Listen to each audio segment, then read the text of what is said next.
আলোচিত ইউটিউবার আশরাফুল আলম ওরফে হিরো আলমকে কান ধরে উঠবোস করানোর পর বেধড়ক মারধর করেছে দুর্বৃত্তরা। তবে হিরো আলম বলছেন, আমার প্রতি মিথ্যা অভিযোগ এনে বিএনপির নেতাকর্মীরা হামলা করেছেন।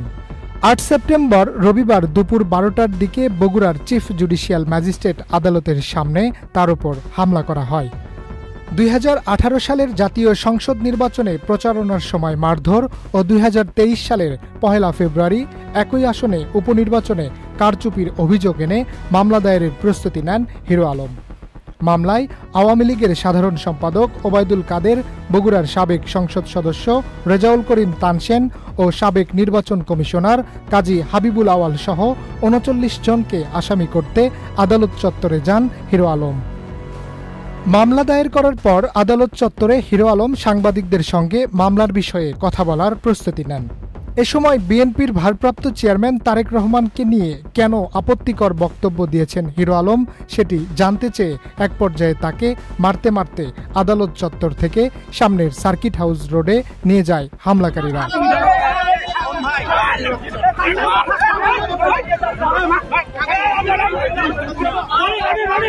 তারেক রহমানের বিরুদ্ধে আপত্তিকর বক্তব্য দেওয়ার অভিযোগে একসময় হিরো আলমকে কান ধরে উঠবোস করান তারা। পরে হিরো আলমের সঙ্গে থাকা লোকজন তাকে সরিয়ে নিলে হামলাকারীরা সেখান থেকে চলে যায়। হামলার পর হিরো আলম সাংবাদিকদের জানান, তিনি কখনোই তারেক রহমানকে নিয়ে কোনো বক্তব্য দেননি।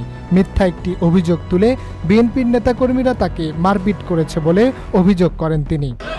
আজকে বিএনপির লোকেরা আজকে যে হামলা শুরু করলো তাতে কি মনে করছেন দেশ স্বাধীন হয়েছে? এরা একদলে আওয়ামী লীগ মধ্যে একটু বিএনপি মারতেছে। এরা এই যে আপনি পোশাক এতগুলো লোকের মধ্যে মারধর করলো, আপনি বগুড়াবাসী একটা কথা বলবেন যে আমি কোনোদিন তারেক দেন আমি কোনোদিন কিছু করে থাকি, ফুটেজ বার করতে পারেন, আমি দুথর মালাতে ঘুরে বেড়াতাম ভাই। আপনি বললেন না ভাই, আপনি বলছেন যে এত মিডিয়ার মধ্যে কেউ আপনি করেন তারেক দেন একটা ঘটনা দেখান। প্রাকৃতিক ও নিরাপদ জিরোকাল ক্লাসিকের সাথে এখন পাওয়া যাচ্ছে জিরোকাল স্টেভিয়া। তো হিরো আলম তুই তারেক দেন নামে তুই বকা দিছো, গালি দিছো, আজকে এরা আমার উপরে কেন হামলা করলো? আমরা হামলা ফুটেজ দেখেছি, যে কয়জন মারছে প্রতিটা চেহারা দেখেছি। আমাকে আজকে হত্যা করার চেষ্টা করে সবার বিরুদ্ধে মামলা হবে। আমি তো হিরো আলম মৃত্যুকে ভয় পারি না, মারতে পারলে ভাই মারে ভালো দেন। আপনারা বিএনপির লোকেরা মারধর করতেছেন, মারেন। তো প্রিয় দেশবাসীর কাছে বলতে চাই, কাদেরকে ক্ষমতা টানবেন দেখেন। বিএনপি ক্ষমতা না আসতে বিএনপির লোকের পাওয়ার বেড়ে গেছে। আজকে বিএনপির লোক ক্ষমতা না পেয়ে বিএনপি মারধর শুরু করছে আমাকে। আপনারা বলেন বিএনপির কর বিরুদ্ধে আমি কথা বলেছিলাম।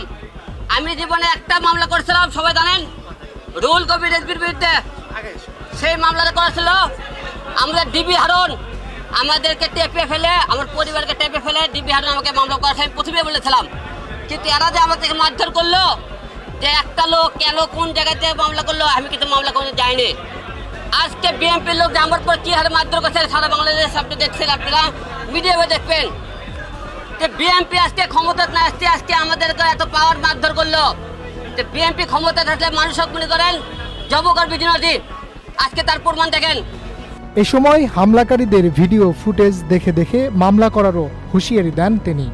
আমি ১ হিরো আলম মারা গেলে ১০০ হিরো আলম থাকবে, কিন্তু আপনারা যারা মারধর করলেন আজকে আমাকে প্রতিটা ভিডিও ফুটেজ আছে, মনে করেন না যে আপনি বিএনপির লোকেরা দেশ আপনারা এখনই বাংলাদেশের প্রধানমন্ত্রী হয়ে গেছেন, আপনারা দিয়ে মারধর করলেন, আপনাকে বিচার অবশ্যই বাংলা মাটিতে হবে।